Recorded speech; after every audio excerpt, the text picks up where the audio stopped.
بسم اللہ الرحمن الرحیم۔ حافظ احسان صاحب پنجاب سے پوچھتے ہیں قرآنی آیات یا احادیث کو ڈیلیٹ کرنا کیسا ہے؟ یعنی آیتیں لکھی ہوتی ہیں قرآن پہ یا کہیں بھی تو جائز ہے، کوئی حرج نہیں ہے اس میں، کوئی اس کا بے ادبی سے کوئی تعلق نہیں ہے۔ نماز توڑنے کا صحیح طریقہ، اگر کسی وجہ سے نماز توڑنی پڑ جائے تو اس کا صحیح طریقہ کیا ہے؟ نیز کن حالتوں میں نماز توڑ کر دوبارہ شروع کرنی چاہیے؟ صفدر سیفی مان صحرا سے۔ صفدر صاحب دیکھیں، کچھ لوگ تو نماز توڑ دیتے ہیں بغیر کسی شرعی وجہ کے، ویسے ہی توڑ دیتے ہیں،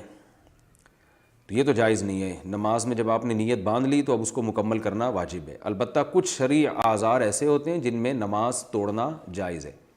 اچھا، یہ بھی ذہن میں رکھیں کہ اگر خود سے نماز ٹوٹ گئی نا تو پھر کچھ نہیں کرنا، بس ٹوٹ گئی تو ٹوٹ گئی، جیسے وضو ٹوٹ گیا کسی کا نماز کے دوران، وہ تو ویسے ہی نماز ٹوٹ گئی۔ لیکن اگر ایسا نہیں ہے، خود توڑنی ہے، تو شرعی عذر یہ ہے کہ کوئی چوری کر رہا ہے آپ کا مال، یہ خدا نخواستہ جان کا خطرہ ہے، کوئی سانپ نظر آ جائے، حدیث میں آتا ہے سانپ نظر آئے تو نماز یعنی اس کو مارو سانپ کو نماز میں، تو یہ وہ اعذار ہیں جن کی وجہ سے، یعنی جان کا خوف یا مال کا خوف، تو ایسی صورت میں آپ نماز توڑ سکتے ہیں۔ یا اور کوئی شرعی عذر ہے، کوئی درد ہو رہا ہے پیٹ میں جس کی وجہ سے نماز میں کھڑے ہونا مشکل ہو گیا، تو ایسی کنڈیشن میں جب نماز توڑی جائے گی تو دائیں طرف سلام پھیر دیں، السلام علیکم ورحمۃ اللہ، بس اس سے نماز ٹوٹ جائے گی اور نماز سے آپ باہر نکل جائیں گے۔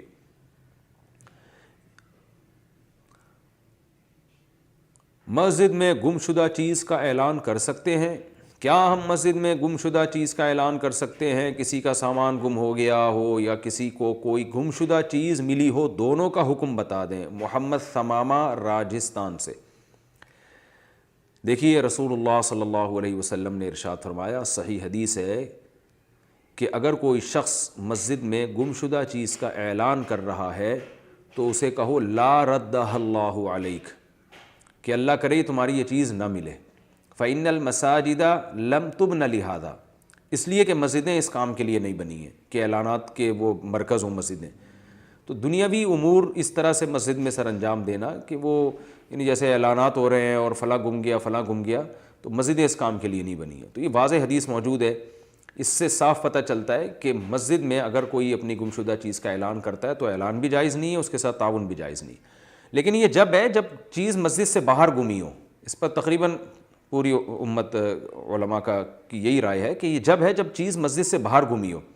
اور آپ یہ سوچ کے کہ مسجد ایک مرکز ہے تو چلو اس کو، جیسے تھانہ ہوتا ہے نا، سارے کام تھانے سے ہو رہے ہیں، تو مسجد کو بھی ایسے ہی بنا دیا لوگوں نے، جو کام تھانے کا تھا وہ مسجد میں نہیں ہوگا۔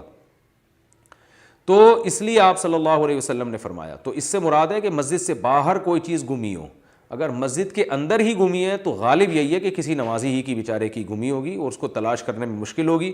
تو اس کو تلاش کرنے میں مشکل سے بچانے کے لیے مسجد کے اندر اعلان کرنا جائز ہے۔ باہر چیز گمی ہے تو ظاہر ہے نمازی کی بھی ہو سکتی ہے، کسی بھی ہو سکتی ہے، تو باہر ہی تلاش کیا جائے اس کو،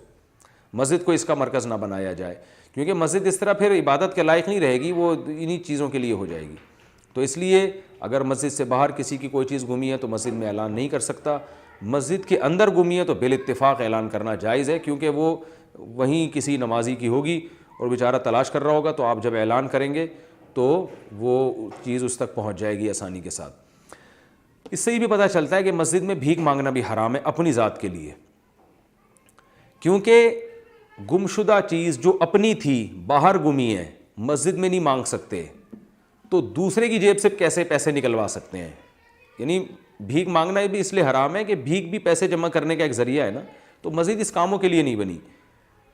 حدیث کے آخر کے الفاظ کیا ہیں؟ فَإِنَّ الْمَسَاجِدَ لَمْ تُبْنَ لِهَذَا، مسجدیں اس کام کے لیے نہیں بنی ہے، تو مسجدیں بھیک کے لیے بھی نہیں بنی ہے۔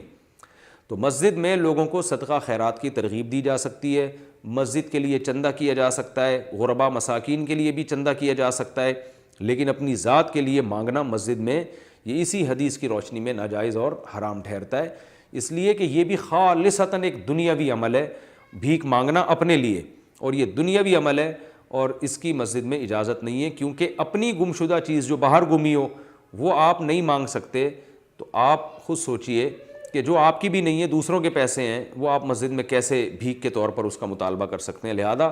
مساجد کے امام حضرات کو چاہیے کہ اگر کوئی مسجد میں بھیک مانگ رہا ہے تو آپ اسے نرمی سے سمجھا دیں کہ یہ بھیک آپ مسجد سے باہر جا کے مانگیں، مسجد میں مت مانگیں۔ اور اس کے ساتھ پھر تعاون بھی نہ کیا جائے جو مسجد میں بھیک مانگ رہا ہو، کیونکہ گمشدہ چیز کا اعلان کرنے پر نبی نے فرمایا اس کو یہ کہو کہ اللہ کرے تمہاری یہ چیز نہ ملے، کیوں مسجدوں کو ان کاموں کے لیے کیوں استعمال کر رہے ہو تم؟